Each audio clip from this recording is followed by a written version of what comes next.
Boa noite, graça e paz. Seja bem-vindo a esse tempo de louvor, de adoração. Quero agradecer aos meus amigos aqui do louvor. Daqui a pouquinho a gente volta. É papo 1. Dia especial, irmãos, que o Senhor tem preparado para nós. Quero reforçar aqui o ID, Sem Limites, é o nosso culto na terça-feira. Culto de romper, culto de clamor, culto de fé. Culto de experimentar milagres da parte de Deus. Milagres não se explica, milagres se vive. Vem você também viver o seu milagre. E eu sei que você já está vivendo. Nesses dias, irmãos, eu vou te falar, eu estou extasiado com a bondade do nosso Pai. Como o nosso Deus é bom. Eu não consigo ver, irmãos. Eu não consigo ver, a partir de Isaías 53, eu não consigo ver uma intenção de Deus que não seja abençoar, guardar, livrar, salvar. Vocês lembram de Isaías 53? Quem deu crédito à nossa pregação e a quem se manifestou o braço do Senhor? Aquele que foi crescendo como uma raiz de uma terra seca, que não tinha parecer e nem formosura. Quem olhava para ele nenhuma beleza via para que o desejasse. Homem de dores, experimentado no trabalho, homens de quem os homens viravam o rosto. Mas ele verdadeiramente levou sobre si as nossas dores.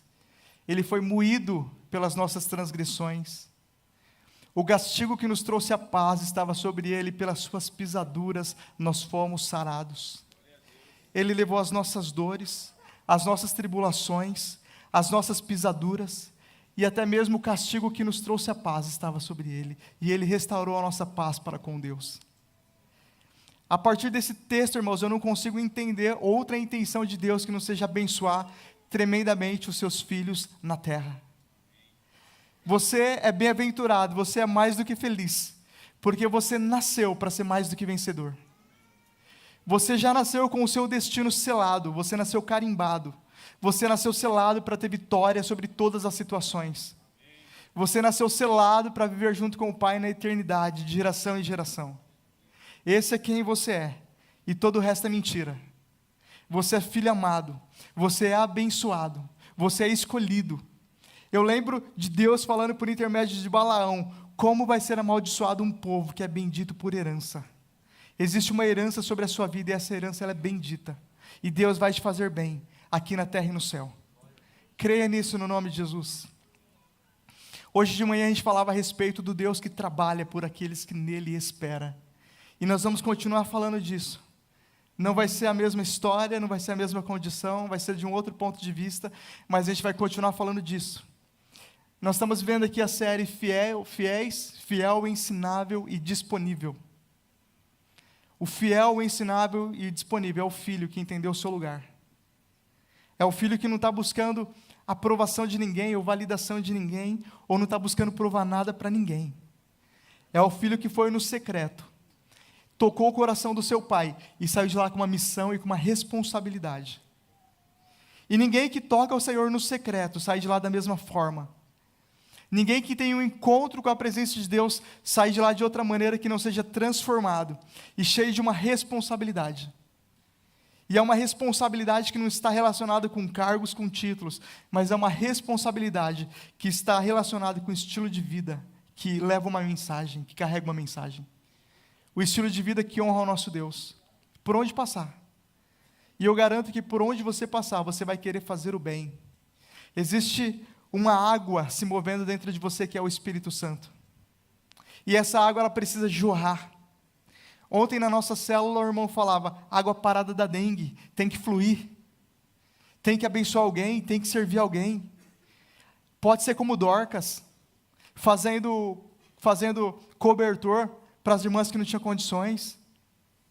Pode ser como João Batista preparando o caminho, pode ser como Paulo capacitando a igreja, pode ser da forma que for, mas essa água que está fluindo no teu coração, esse fogo que está queimando no teu peito, você precisa dar uma resposta. Senão você não vai aguentar essa pressão dentro do seu coração, te instigando a fazer algo por alguém. É o Espírito Santo. É o Espírito Santo te levando eu e você a vencer os nossos traumas, a vencer as nossas experiências, a vencer as nossas limitações, para dar um passo de fé. É o Espírito Santo nos levando a vencer as nossas limitações, para a gente falar para o Pai: eis-me aqui. Me encontre, Senhor, nesses dias como fiel, ensinável e disponível. Davi, ele nunca orou para ser rei. Ele só estava lá atrás das malhadas, cuidando das ovelhas do seu pai. E no tempo de Deus, de levantar um novo rei, no tempo de Deus mandar os seus profetas, Samuel, para ungir um novo rei, Samuel foi atrás de Davi. Achei Davi, atrás das malhadas. A minha oração é para que eu e você sejamos encontrados assim, cuidando das ovelhas do nosso Pai, com aquilo que Ele colocou nas nossas mãos, com as nossas limitações, mas também com toda a nossa força, da maneira que nós pudermos. Porque eu creio que desta forma, no tempo certo, Ele nos coloca nos lugares que Ele tem para a nossa vida. De manhã eu contei a história de Jacó. Eu amo a história de Jacó, especialmente aquele período de Gênesis 46, dos versículos 1 ao 4, aonde ele está descendo para o Egito, aonde já passou toda a história da vida dele, aonde ele já está na última fase da vida dele. Ele está indo para o Egito porque José manda chamar ele. José já se revela, José já fala quem ele é para os irmãos, já fala que Deus fez a obra na vida dele, e agora ele foi enviado diante dos irmãos. E Jacó desce para o Egito. Jacó desce para o Egito depois de 13 anos, depois de um período onde ele sofreu uma tremenda amargura pela perda de seu filho. Agora ele vai para o Egito, de encontro com a sua promessa, tomar posse da sua vitória. Agora ele vai para a melhor estação da sua vida. Ele vai desfrutar da presença do seu filho amado, da sua família, vivendo debaixo de uma promessa, vivendo debaixo da provisão de Deus, vivendo debaixo de um livramento. Mas existe um segredo na história de Jacó, que nos tempos difíceis da sua vida, ele se manteve fiel ao Senhor. Nos tempos difíceis da sua vida, Jacó se esforçou para perseverar em Deus, naquilo que um dia ele recebeu do pai dele, do avô dele, aquilo que um dia ele recebeu de bom grado no coração dele. Ele se esforçou para continuar naquela situação, ele se esforçou para continuar naquela mesma fé. E ele foi encontrado por Deus também da mesma maneira, fiel, ensinável e disponível. E todo aquele que é encontrado por Deus dessa forma, fiel, ensinável e disponível, ele recebe, ele faz parte, ele recebe a sua recompensa. Jacó estava descendo para receber a sua recompensa. A recompensa do nosso Deus, irmão, sobre as nossas vidas, ela é infinitamente além daquilo que nós pedimos ou pensamos. O olho não viu, o ouvido não ouviu e não subiu ao nosso coração o que Deus tem para nós. Antes, quando eu olhava a história de Moisés, e eu falava, o homem que fez o povo sair da terra do Egito, passou 40 anos apacentando o povo de Deus, no deserto, enfrenta batalhas, abre mão de um estilo de vida que ele tinha, de uma tranquilidade que ele tinha para cuidar do povo. E Deus leva esse homem para olhar, para contemplar a terra prometida, Canaã, e Deus não deixa ele entrar na Canaã, mas Deus toma ele para si. E eu falava, por que essa história aconteceu? Por que a história de Moisés termina assim? Porque ele não entrou na terra prometida. E aí ficou claro para o meu coração, irmãos. Deus tinha algo mais excelente para a vida de Moisés. Deus pegou Moisés, ao invés de colocar ele na Canaã terrena, Deus levou ele direto para a Canaã celestial, para a Nova Jerusalém, que não se extingue, que não passa, incorruptível. A cidade de Salmo 46, existe um rio cujas correntes alegram a cidade do nosso Deus. Deus está no meio dela, não será abalada. Deus levou Moisés direto para o cumprimento da promessa, porque Deus encontrou um homem que era excelente em toda a sua maneira de ser, porque Deus também encontrou em Moisés um homem que era fiel, ensinável e disponível, e Deus preparou algo melhor e algo maior para ele. Eu lembro de Hebreus capítulo 11, quando o autor de Hebreus vai falando lá e fala, teve uns que não aceitaram viver as promessas, porque Deus tinha algo mais excelente. Eu vejo Moisés nessa condição. Deus absteve ele de uma condição terrena para levar ele para a condição eterna e definitiva. E assim é na nossa vida, irmãos. E assim é na sua vida, se você perseverar segundo as suas forças e segundo o que o Espírito colocar no seu coração. Coisas maiores você vai viver aqui na terra e no céu. Você vai desfrutar do bem de Deus de uma forma sobrenatural. E Jacó foi dessa forma. No tempo ali que ele estava passando, no tempo que ele passou por aquela privação do seu filho, por aquela dor, por aquele luto, Quando ele recebe a notícia que José tinha morrido, e quando ele recebe a túnica de José cheia de sangue, ele fala no seu coração: a minha alma, o meu corpo vai descer à sepultura em amargura, eu nunca mais vou ser feliz, eu nunca mais vou ter alegria na minha vida. Essa foi a realidade que ele se encontrava no seu coração, tamanha foi a dor que ele passou.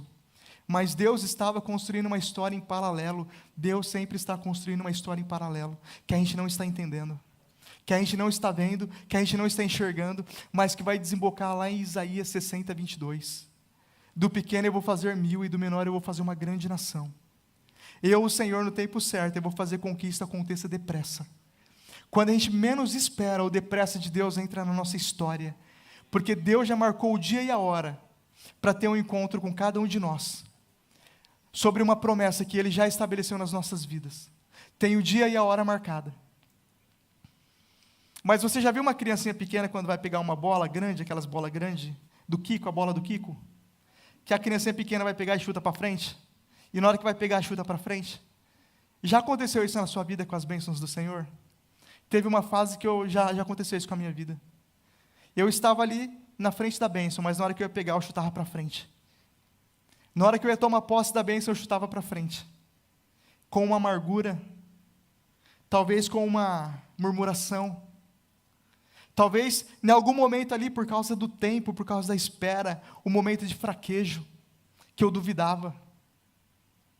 O Senhor nesses dias está robustecendo o nosso coração, para a gente esperar invariavelmente. Para a gente esperar, esperar, esperar e esperar, até romper. Até romper sobre as nossas vidas. Eu lembro de Davi, no Salmo 51, quando ele está orando ali uma oração de arrependimento ao Senhor, ele fala: dá-me um espírito estável. Nós precisamos ter um espírito estável, o que é o mesmo que fiel, porque fiel é aquele que não varia conforme as circunstâncias ou conforme os sentimentos. Uma pessoa que varia conforme as circunstâncias, conforme os sentimentos, a gente não consegue confiar. Mas uma pessoa que é estável, ela é digna de confiança. E Davi orou dessa forma para Deus: me dá um espírito estável, me faz ter uma constância na vida, uma consistência, ser uma só pessoa. Nos dias bons, nos dias maus, com muito recurso, sem nenhum recurso, eu sou o mesmo. Eu estarei no mesmo lugar, no lugar onde Deus me chamou. Não importa o que eu tenho, o que eu não tenho. Eu estarei dentro do mesmo propósito. Um propósito que comunica o reino do céu na terra. Um propósito que visa em primeiro lugar o reino dos céus e a sua justiça. E o resto é o resto. E o resto, se vir, é bênção. Vai ser muito bom. Um espírito estável, irmãos, que se apossou da vida de Ananias, Misael e Azarias, que a gente conhece por Sadraque, Mesaque e Abednego. Quando eles estavam diante da estátua de Nabucodonosor, que Nabucodonosor construiu, ele falou: meu Deus tem poder para me livrar. Mas ainda que Ele não nos livre, nós não nos prostraremos. Eles tinham um espírito estável, eles tinham uma convicção que Deus podia fazer, mas ainda que Deus não fizesse aqui na terra, eles receberiam no céu a sua coroa e o seu galardão e a sua recompensa. Um espírito estável, inabalável. Eles sabiam quem eles eram e o Deus a quem ele servia. E Jacó, nesses momentos difíceis da vida dele, ele passou pela mesma situação, e todas as pessoas que passam por essas situações e se mantêm fiel. E essas situações vão acontecer na nossa vida. Situações naturais podem acontecer na nossa vida. Algumas situações naturais podem acontecer na nossa vida que vêm tentar roubar a fé do nosso coração sobre uma promessa que foi liberada sobre as nossas vidas. E isso aconteceu com Jacó. Deus tinha promessa para Jacó e para sua descendência. Mas agora ele perdeu o seu descendente mais amado. Mas agora ele perdeu a expectativa de ver uma parte das promessas de Deus. Mas agora Jacó tinha entendido, ou pelo menos pensava, que em uma determinada área da sua vida, as promessas não se cumpririam. Porque a porta se fechou de uma forma definitiva. E no entendimento dele, essa porta ela não seria mais aberta. E no entendimento de Jacó, a oportunidade de ter uma descendência a partir de José tinha morrido para sempre. Mas ainda assim, o Senhor estava trabalhando. O Senhor estava trabalhando na vida de Jacó em paralelo. Porque o Senhor sempre está trabalhando de uma forma em paralelo. E dando continuidade aqui, irmãos, então, enquanto Jacó estava passando por aquela dor, por aquele luto, por aquelas situações da sua vida, O Senhor estava de outro lado, levantando José no Egito, preparando, capacitando, abençoando. Eu falei que toda promessa, ela passa pelo teste de tempo, ela precisa passar pelo teste do tempo. O tempo não é importante para Deus, o tempo é importante para nós. O tempo revela o que está no nosso coração. O tempo, irmãos, ele revela os nossos medos, as nossas fraquezas, debilidades. O tempo, ele revela as tentações que ainda sondam a nossa mente. O tempo revela as tentações que ainda tentam roubar a nossa mente e o nosso coração da presença de Deus. Revela para nós mesmos, para a gente se arrepender e deixar. As famosas situações que a gente chama de gatilho, né? Eu falo que não gosto dessa palavra, eu sempre falo. Não vejo outra palavra para colocar. Situações que às vezes nós caímos, que são gatilhos, para nos levar de volta para um estilo de vida. O povo de Deus, durante o Egito, sempre que se deparava com o inimigo, com o obstáculo, com o mar, com a montanha, com o desfiladeiro, com os carros de Faraó, eles olhavam para trás, porque o Egito ainda estava no coração deles. E Deus permitia que viesse o deserto, que viesse o perigo, que viesse as situações, para eles verem que o Egito ainda estava no coração deles. Para eles verem que ainda existia uma ponte que nós precisamos destruir, para o nosso velho homem, para a nossa velha natureza, para um velho estilo de vida. O povo olhava para trás, espera aí, vamos tentar voltar, não dá mais, agora tem o mar, o que a gente faz? Então vamos tentar trazer aquele estilo de vida para cá, vamos fazer um bezerro de ouro. Então vamos fazer alguma coisa, adorar um falso Deus, vamos tentar trazer para cá o Egito. Se a gente não pode voltar para o Egito, vamos tentar trazer o Egito para a nossa realidade. Porque eram momentos de tensão, de medo, de pressão, de angústia, de dores. Momento de espera. Momento do tempo de Deus que revelava o Egito que estava no coração dos irmãos. O tempo também, irmãos, eu gosto desse exemplo, que eu vim pensando nele durante a semana. Se a gente colocar um papel, uma madeira, uma palha, exposta no tempo, ali fora em cima do muro, e um pedaço de ouro, daqui 2, 3 meses, o que vai acontecer com o papel, com a palha? O sol, a chuva, o intemperismo, a obra do tempo, a obra do sol, a obra da chuva vai consumir o papel e a palha. O ouro vai estar lá com o mesmo valor. O papel e a palha são as obras mortas da carne. O papel e a palha é a vaidade, é a soberba, é a ganância. O papel e a palha são as intrigas, as dissensões. O ouro é aquilo que já está no nosso coração colocado por Cristo. O fruto do Espírito. O amor, a bondade, a paz, a mansidão. Tudo o que for baseado nestas coisas não vai ter fim, vai ser eterno. Você constrói aqui para a terra e para o céu. Você constrói para a eternidade. Então, as promessas passam pelo teste do tempo. Também para revelar o nosso coração, para consolidar a nossa fé, para trazer essa robustez. E como eu disse, coisas naturais a gente passa. Efésios capítulo 6, se não me falha a memória, no versículo 13. Revestivos de toda a armadura de Deus, porque vindo dias maus, tendo passado por tudo isso, estáis firmes. Existem dias maus que vêm sobre a sorte do justo e sobre a sorte do ímpio. A diferença não é se os dias maus vêm ou se os dias maus não vêm. A diferença é aquele que está preparado e aquele que não está preparado, aquele que está revestido e aquele que não está revestido.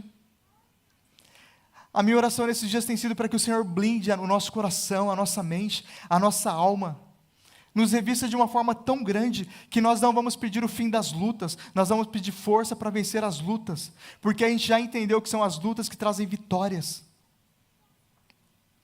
E o Deus a quem nós servimos é um Deus de vitória. Mas nesta noite, irmãos, conhecendo a história de Jacó, ele esperou 13 anos. Ele não viu, ele não orou para reencontrar José, porque ele tinha pensado que José tinha morrido. Para ele foi uma porta que tinha se fechado. Ele esperou o tempo. Deus também trabalhou no coração dele. Deus aliou motivações do coração dele. Deus trabalhou na vida de José. De um lado, o pai em Canaã, chorando a perda de um filho. Do outro lado, Deus trabalhando numa história, levantando um filho para ser um grande governador. E Deus operou na vida dele. Mas hoje à noite eu não quero falar de José, de Jacó. Hoje à noite eu quero falar de Ruth e de Noemi. Não tem como a gente falar em pessoas fiéis, ensináveis e disponíveis, se a gente não falar da história de Ruth e de Noemi. Essa história aqui que eu acho incrível, irmãos, todas as vezes que eu leio, eu vou até fechar o notebook. Eu achei incrível essa história que eu leio, porque Jacó tinha uma promessa. O Deus a quem nós servimos é o Deus de Abraão, de Isaac e de Jacó. Mas Ruth não tinha uma promessa. Deus não tinha falado com Ruth através da palavra. Ruth não tinha ido para um culto e não recebeu uma palavra profética. Ruth não tinha uma palavra rema no seu coração. Deus não levantou nenhum profeta para falar com Ruth. Mas Ruth tomou decisões na sua vida, posicionamentos na sua vida, que levaram ela a viver uma nova experiência, uma nova história. Jacó tinha a palavra rema, Jacó tinha a palavra profética, Jacó teve visões do céu, Jacó viu os céus abertos e uma escada e anjos descendo e subindo. Deus falou com Jacó diversas vezes, Ruth só se posicionou. Ela só decidiu ser fiel. Então no livro de Ruth, vou ler alguns versículos aqui, no capítulo 1. Na época dos juízes, houve fome na terra, e um homem de Belém de Judá, com a mulher e os 2 filhos, foi viver por algum tempo nas terras de Moabe. O homem chamava-se Elimeleque e a sua mulher Noemi.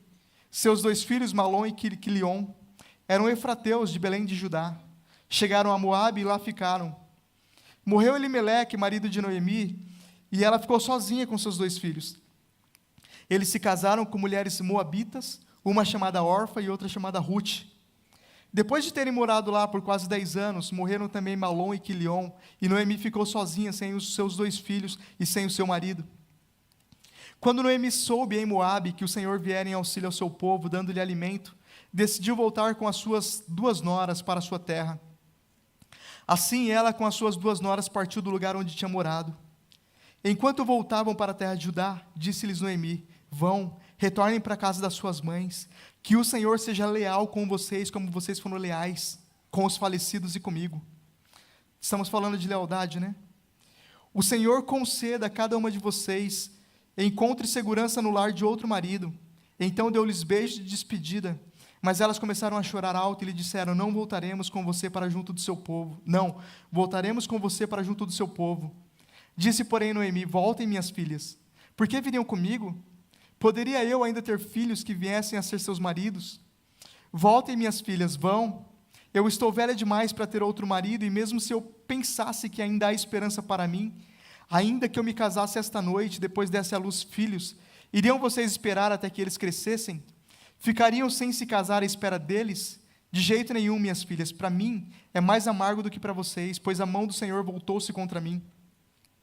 Elas então começaram a chorar alto de novo. Depois Orfa deu um beijo de despedida em sua sogra, mas Ruth ficou com ela. Então Noemi a aconselhou: veja sua concunhada, que está voltando para o seu povo e para o seu Deus, volte com ela. Ruth, porém, respondeu: não insistas comigo que te deixe, que não mais te acompanhe. Aonde fores, eu irei. Aonde ficares, eu ficarei. O teu povo será o meu povo, e o teu Deus será o meu Deus. Aonde morreres, morrerei, e ali serei sepultada. Que o Senhor me castigue com todo rigor, se outra coisa que não a morte me separar de ti. Irmãos, são tantas lições que a gente tira desse texto. São tantas lições. Eu vou começar pelo final. Encontre uma mulher como Noemi, uma pessoa como Noemi, a quem você pode ser fiel a ela e ao seu Deus, com quem você pode andar junto, uma pessoa, uma amizade, uma pessoa que anda segundo a vontade de Deus, que tem fidelidade no seu coração.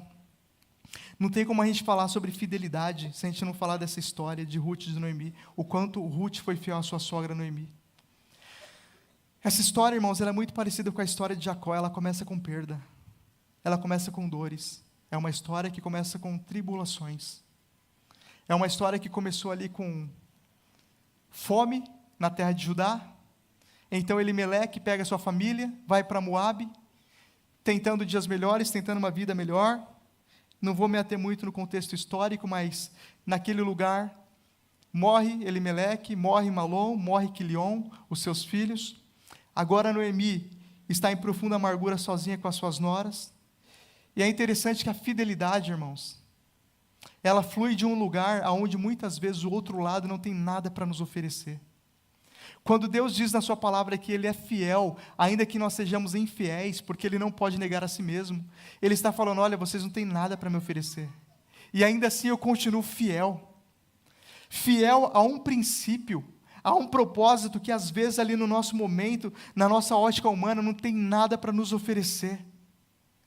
Fiel a pessoas que Deus tem colocado nas nossas vidas, que em algum momento não tem nada para nos oferecer. Tem um ditado que a gente sempre fala aqui entre nós: quando você busca os que ninguém quer, Deus te envia os que todo mundo quer. E lendo essa passagem eu complemento esse ditado: quando você vai aonde ninguém quer ir, Deus te envia nos lugares onde todo mundo sonha estar. Toma isso para o seu coração. Ruth fez exatamente isto. Noemi não tinha nada de valor para agregar na vida dela, Noemi não podia mais ter filho, Noemi não tinha riqueza, Noemi não tinha patrimônio, mas Ruth tomou a decisão de ser fiel a Noemi e ao seu Deus. Ruth tomou a decisão de cuidar daquela senhora, de cuidar da sua sogra, de honrar um princípio. Eu acredito que Ruth teve um encontro com Deus a partir do convívio com Noemi, e por causa disso o coração dela foi tomado. E ela decidiu deliberadamente ser fiel ao Senhor, e isso trouxe uma consequência incrível para a vida dela. Mas uma coisa que é engraçada, que também comunica com a história de Jacó, é que enquanto Ruth estava lá em Moabe com Noemi, e passando pelas perdas, pelas tribulações, pelas situações, lá em Judá, ela não sabia. Mas vocês lembram da prostituta chamada Raabe? Ela se casou com um príncipe chamado Salmão. Eles tiveram um filho, deu a esse filho o nome de Boaz. No meio das lutas, das tribulações, no meio da fome de Judá, Deus estava levantando Boaz na terra. Boaz estava prosperando. Boaz estava vivendo como um homem íntegro. Boaz aqui para nós na história é uma representação de Jesus. Ele foi um homem real, mas foi uma alegoria da obra de Jesus sobre as nossas vidas. No meio de Moabe, Ruth sofrendo, Noemi sofrendo perdas e derrotas. Lá em Judá, Deus levantando Boaz, Deus trabalhando. No momento certo, essas duas histórias se encontrariam. E existia um plano de redenção para a vida de Ruth, para a vida de Noemi. O engraçado é que, como eu disse, Ruth não tinha um chamado. Ela não foi chamada por Deus para viver essa história. As decisões dela foram levando ela a viver o melhor de Deus. As decisões que ela foi tomando, baseadas em princípios, ainda que naquele momento não trouxesse nenhum benefício para ela, porque tomar uma decisão baseada em princípios é dessa forma. No primeiro momento a gente vai olhar e pode parecer que não traz nenhum benefício, mas vai desembocar em uma bênção que vai mudar definitivamente a nossa história. Viver pela fé é isso, irmãos. É ir fazendo aquilo que os seus olhos não vê. É ir fazendo algo baseado em uma recompensa que os seus olhos não vê, mas que no tempo de Deus vai chegar na sua vida. E na minha também. Então, enquanto Ruth estava sofrendo, Deus tinha um plano, Deus estava trabalhando. Não sei, talvez se Ruth não se posicionasse, ser fiel, ser ensinável, ser disponível para na vida de Noemi, talvez seria outra mulher que Deus fosse levantar. Se Ruth voltasse, órfã ficasse, talvez fosse órfã, não sei. Mas a gente vai olhar aqui que o que trouxe a bênção na vida de Ruth foi exatamente a decisão que ela tomou em ser fiel. Ela encontrou uma Noemi, ela foi fiel a Noemi e ao seu Deus. No capítulo 2, primeiro versículo: Noemi tinha um parente por parte do marido, era um homem rico e influente, pertencia ao clã de Elimeleque e chamava-se Boaz. Então o Senhor já estava levantando Boaz, e Ruth não sabia. Ruth não conhecia essa história. E lá no versículo 8, aqui a história já desenrolou, Noemi e Ruth já chegaram em Belém de Judá, e Ruth decide ir colher espigas nos campos de Boaz. Existia uma lei, irmãos, uma lei de Moisés, que era o seguinte: à medida que os ceifeiros de um campo de plantação fossem colhendo, as espigas que caíssem eles não poderiam pegar. Eles tinham que deixar no chão, que era para o órfão, para a viúva ou para o estrangeiro. Então as pessoas poderiam vir atrás, os estrangeiros, os órfãos, as viúvas, recolhendo essas espigas. Era uma lei que tinha para que o povo fosse abençoado. Então, Ruth decide: eu vou recolher espigas nos campos de Boaz. E lá no versículo 8, disse então Boaz a Ruth: bem, filha minha, não vai colher noutra lavoura, nem se afaste daqui, fique com as minhas servas. Eu não tenho dúvida, irmãos, que as promessas de Deus para a nossa vida têm um lugar específico. Tem um tempo e um lugar, e lugar aqui eu não falo só de lugar físico, eu falo de posicionamento. As promessas de Deus, para se cumprirem nas nossas vidas, elas têm um posicionamento específico, um lugar aonde o nosso coração precisa estar. E quando o nosso coração não está nesse lugar, é como eu falei, a gente vai pegar a bênção e a gente chuta ela para frente. A gente vai receber a nossa vitória e a gente chuta ela para frente. Disse então Boaz a Rute: ouça bem, minha filha, não vai colher noutra lavoura, nem se afaste daqui. Fique com as minhas servas. Preste atenção aonde os homens estão ceifando e vá atrás das moças que vão colher. Eu darei ordem aos rapazes para que não toquem em você. Quando tiver sede, bebe da água dos potes que os rapazes encheram. Ela inclinou-se e, prostrada com o rosto em terra, exclamou: por que achei favor aos seus olhos, ao ponto de o Senhor se importar comigo, uma estrangeira? Ela sabia que ela não tinha chamado. Ela sabia quem ela era. Ela sabia que ela não tinha herança nenhuma em Judá. Mas ela foi alcançada por uma graça. A história de Ruth é exatamente a nossa história como gentios, que não fomos descendentes pelo sangue de Abraão, mas descendentes na fé. A Ruth aqui também, ela foi tomada por um espírito de adoção, ela foi adotada por uma graça. É incrível que a atitude dela para com Noemi levou ela a alcançar uma graça, levou ela a receber, a fazer parte dessa graça. E Boaz responde para ela: contaram-me tudo o que você tem feito pela sua sogra. Depois que você perdeu seu marido, como deixou seu pai, sua mãe, sua terra natal, para viver com um povo que você não conhecia bem. Aqui está falando do povo de Deus, aqui está falando da igreja.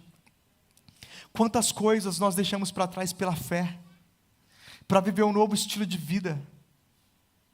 Quantas situações nós deixamos para trás pela fé, que aos olhos humanos parecia vantajoso, mas nós deixamos para trás pela fé, porque a gente tinha a esperança, que a gente viveria em Deus algo ainda maior, algo incorruptível. Se nós estamos aqui hoje é pela fé, é porque nós cremos no Deus a quem nós servimos, porque nós cremos que o Senhor vai liberar sobre as nossas vidas algo maior, algo mais excelente, aqui na terra e no céu.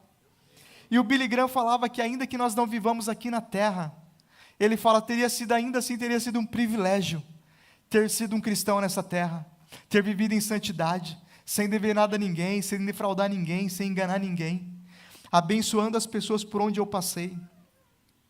Então Boaz reconhece aqui que tudo que ela tinha feito levou ela até aquele lugar, as decisões que ela tomou na vida levou ela até aquele lugar, até aquele momento, levou ela a ter um encontro com uma graça especial. E ele continua falando aqui: o Senhor retribua a você o que você tem feito, que seja ricamente recompensada pelo Senhor, o Deus de Israel, sob cujas asas você veio buscar refúgio. Então Boaz entendeu que Noemi tinha ido buscar refúgio. Aliás, Ruth, lá no versículo 19, quando Ruth já volta para casa, a sogra lhe perguntou: aonde você colheu hoje? Onde trabalhou? Bendito seja aquele que se importou com você. Como eu falei, Boaz é uma representação de Jesus. Primeiro, ele acolheu, recebeu, se importou, cuidou. E agora tinha um plano de salvação para ela. E Noemi exclamou: seja ele abençoado pelo Senhor, que não deixa de ser leal e bondoso com os vivos e com os mortos. E acrescentou: aquele homem é nosso parente, ele é um dos nossos resgatadores. E Ruth, a moabita, continuou: pois ele mesmo me disse também, fique com os meus ceifeiros até que terminem a minha colheita. Uma direção de Deus para as nossas vidas. Fique com os ceifeiros do Senhor, até que a colheita seja completa, até que a colheita seja concluída. Porque quando a colheita é concluída, aqui também fala do tempo do Senhor sobre as nossas vidas, o Senhor faz romper todas as coisas. Então Noemi aconselhou a sua nora Ruth: é melhor você ir com as servas dele, minha filha, noutra lavoura poderão molestá-la.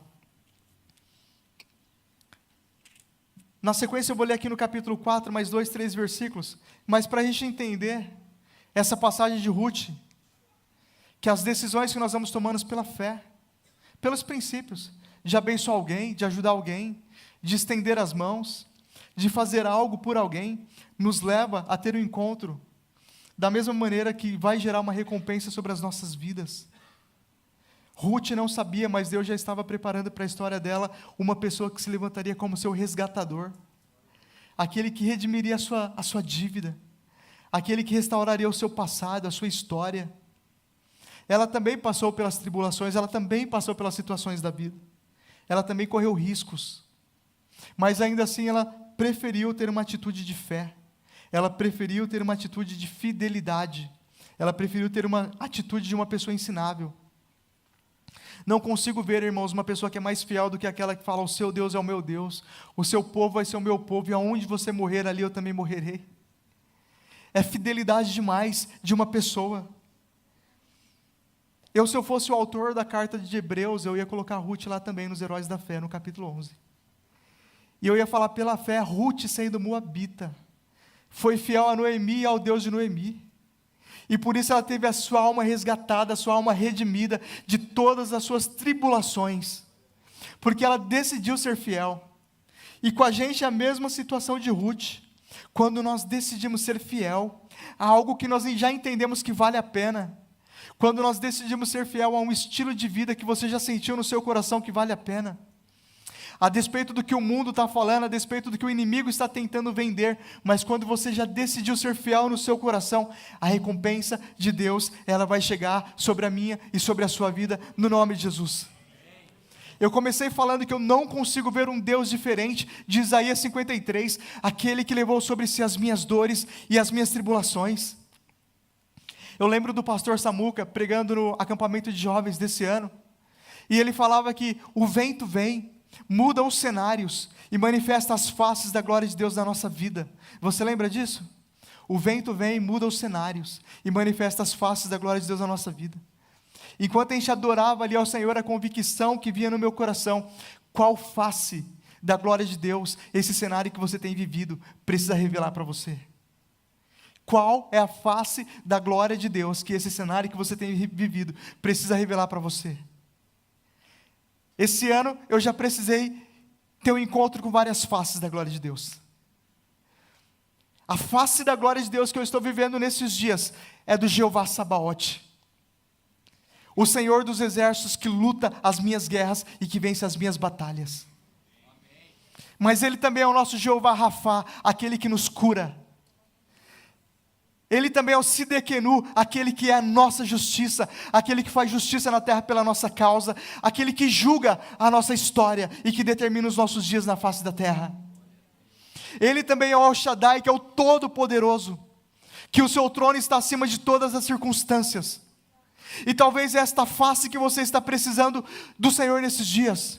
O El Roi, aquele que te vê, aquele que te conhece, aquele que vai aonde ninguém foi para te resgatar, para te trazer à tona, para te puxar pela mão, para te fortalecer com a destra da sua justiça e para te falar: eu ainda conto com você. Eu te fortaleço, eu te restauro e eu te sustento com a destra da minha justiça. E eu te falo: a sua história não termina nessa situação, não termina nessa circunstância.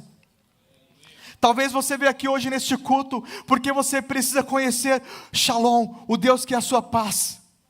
Porque você tem vivido dias que não tem tido paz, dias de tribulação, dias de angústia, dias de perseguição, e Ele quer revelar essa face da sua glória, aquele que é a sua paz. Talvez você tenha vivido dias onde Ele precisa revelar para você que Ele é o Jeová Jireh, o Deus da sua provisão, e você vai viver a cada dia com o maná que Ele vai derramar no dia certo, no dia específico, e você vai conhecer que em todos os seus caminhos Ele é o seu provedor e nada vai te faltar. Qual é a face da glória de Deus que essa situação precisa revelar para você? Hoje Ele quer revelar essa face para você. Hoje Ele quer que você saia daqui com a convicção no seu coração que Ele é o seu resgatador, que a sua história, ela tem te trago até este dia, até esta estação, para revelar o novo dEle sobre a mim e sobre a sua vida, no nome de Jesus. A sua história te trouxe até essa estação, as suas decisões te trouxe até essa estação, até esse tempo, mas o Senhor tem algo novo para ser revelado sobre a mim e sobre a sua vida, no nome de Jesus.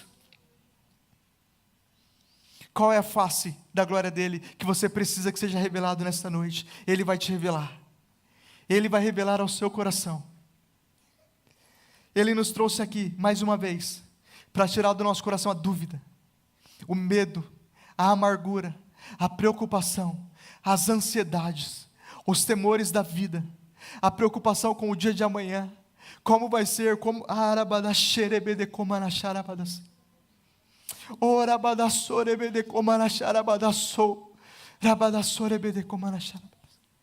talvez você está falando como Ruth, eu sou estrangeiro, eu sou estrangeira, eu não tenho parte nessa herança, porque Deus vai olhar para a minha história, eu já desperdicei a minha oportunidade, talvez eu falei não para o céu um dia, e talvez agora Deus não conta mais comigo, eu sou estrangeiro nessa história, eu sou um outsider, eu sou de fora.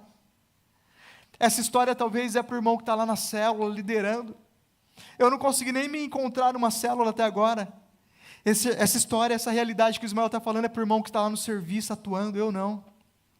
Eu estou longe, eu saí da minha posição. Deus viu você. É o Roi, aquele que te vê, aquele que te conhece. Ele visitou Agar, no tempo da sua fuga, no tempo da sua angústia, no tempo do seu desespero.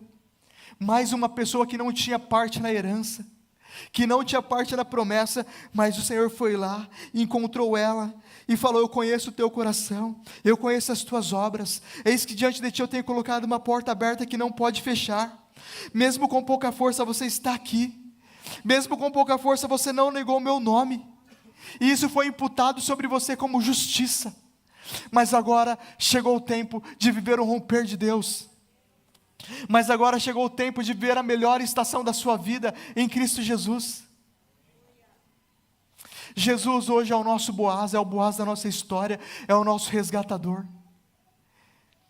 Jesus é aquele que fala: vem, fica com os meus ceifeiros, porque aqui nessa colheita tem espaço para você, tem plantação e colheita, tem cura, tem um lugar na mesa. Você procurou várias mesas e não encontrou espaço, mas você tem um lugar na mesa dos reis e do Senhor dos senhores. Não abre mão do seu lugar e da sua posição de filho. Você tem um espaço na mesa de Boaz. Você vai estar debaixo da proteção, debaixo do cuidado. Vai ter alguém olhando para você, e falando: epa, nesse aí ninguém toca, esse é meu. Nesse aqui ninguém põe a mão, porque este é meu. E você vai poder falar como Davi: ainda que a minha casa não seja tal para com Deus, contudo Ele estabeleceu uma aliança eterna, que em tudo Ele vai me salvar. Deus não te trouxe aqui para te lançar em rosto como está a sua casa. Deus não te trouxe aqui para te lançar em rosto como está o seu coração. Deus te trouxe aqui para te falar: existe um lugar na mesa. Existe um plano de redenção que já foi construído há mais de 2000 anos atrás, e a nossa história ela se encontra com esse plano de redenção, para que nós venhamos desfrutar do bem de Deus aqui nesta terra e no céu. A nossa história ela não termina em Moabe, no lugar de amargura, no lugar de sequidão e no lugar de tribulações. As decisões, os sims que nós falamos para Deus, que nós falamos a partir de agora, que a gente tenha essa consciência, vai nos levar para um plano ainda maior. Fica com os meus ceifeiros. Fica com os meus ceifeiros. Coloca a mão no arado. Diga um sim. Seja fiel, disponível e ensinável. Porque aqui nesta colheita vai ter cuidado. Aqui vai ter proteção. Aqui vai ter livramento. Eu tenho uma nova história. O Senhor tinha uma nova história para Ruth. Não importa de onde você veio, não importa de onde você passou, o que você passou. O Senhor Ele vai construir a partir da sua história, a partir de uma ressignificação da sua história, um plano perfeito, um testemunho maravilhoso. Um testemunho maravilhoso. Existe uma Noemi que está dependendo de um posicionamento de Ruth. Existe uma geração que está precisando do seu sim para Deus. Existe uma geração que está precisando do seu sim para Deus. Existem pessoas que ninguém quer. Tem almas que ninguém quer. Tem lugares que ninguém quer ir, que ninguém quer chegar. Tem lugares que tem mau cheiro, que só dá trabalho. Tem lugares que não é atrativo. Orfa já se despediu, porque Noemi não tinha nada. Mas o plano de Deus não era que Noemi abençoasse Ruth. O plano de Deus é que através do que Ruth fez para Noemi, ela teria um encontro com Boaz, o seu resgatador, aquele que pagaria suas dívidas e mudaria a sua história. E a partir dali ela passa a entrar no plano eterno de Deus, porque ela é a tataravó, a 14ª potência de Jesus. De Noemi, aliás de Ruth, nasce Obed.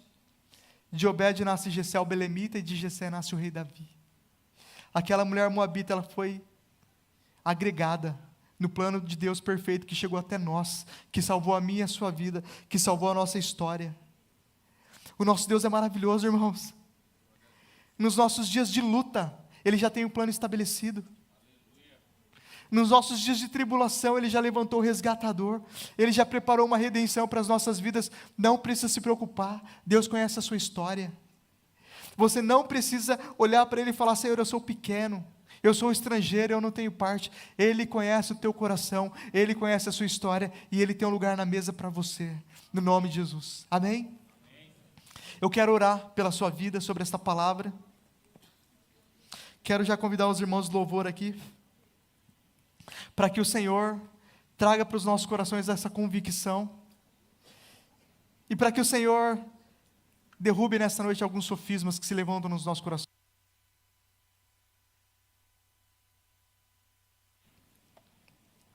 A percepção de que nós somos incluídos nesse plano perfeito. A percepção e a certeza de que essa história também é a história da sua vida. Nos seus piores momentos, nos seus piores dias.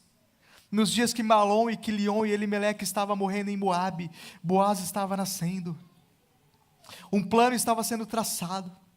Em algum lugar desse mundo, em algum lugar dessa existência. E quando eu digo em algum lugar, eu quero dizer no coração de alguma pessoa. Ou ainda que não seja no coração de alguma pessoa, no plano espiritual. No mundo espiritual. Algo está sendo construído por Deus. Algo está sendo edificado por Deus. Que vai romper e que vai alcançar a sua história.